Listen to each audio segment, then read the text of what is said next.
कलयुग को आरंभ हुए अभी 5000 साल हो गए हैं और पुराणों के अनुसार कलयुग 4,32,000 साल तक चलेगा, जिसके अंत में भगवान कल की अवतारित होकर कली पुरुष का नाश करके सत्य युग की स्थापना करेंगे। अभी आपके मन में भी यह सवाल आ रहा होगा कि कलयुग का आरंभ कैसे हुआ था। तो चलिए इस वीडियो में हम आपको उस कथा के बारे में बताते हैं।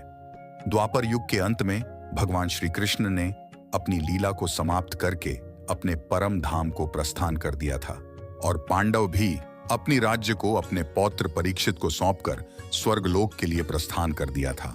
और उसी समय कली पुरुष का इस पृथ्वी पर आगमन हुआ। एक दिन राजा परीक्षित शिकार के लिए जंगल में गए थे। उसी समय कली पुरुष उनके सामने आ गया। उसको देखकर राजा परीक्षित ने उसका परिचय पूछा। तब कली पुरुष ने बताया कि वो कली है और वो कालदेव की आज्ञा से इस पृथ्वी पर द्वापर युग का अंत करके कलियुग को स्थापित करने आया है। यह सुनकर राजा परीक्षित क्रोधित हो गए और उन्होंने कली पुरुष से कहा कि उनके रहते हुए कभी भी कलयुग की शुरुआत नहीं होने देंगे।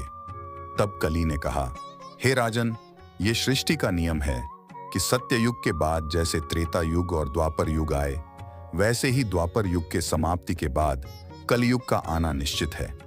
लेकिन फिर भी आपका मान रखने के लिए मैं आपके जीवन काल तक सिर्फ आपके बताए स्थान पर ही वास करूंगा। कृपया मुझे वह स्थान बताइए जहां पर मैं रह सकूं। तब राजा परीक्षित ने कली पुरुष से कहा कि वो वहां रह सकते हैं जहां जुआ खेला जाता हो, जहां मद्यपान किया जाता हो और जहां हिंसा होती हो। तब कली ने कहा कि राजन, यह स्थान सीमित है, इसलिए मुझे कोई और स्थान भी दीजिए। तब राजा परीक्षित ने कहा कि ठीक है, तुम धन में भी रह सकते हो क्योंकि उसमें राजोगुण का वास है। इसके तुरंत बाद कली पुरुष राजा परीक्षित के सोने के मुकुट में जाकर बस गया।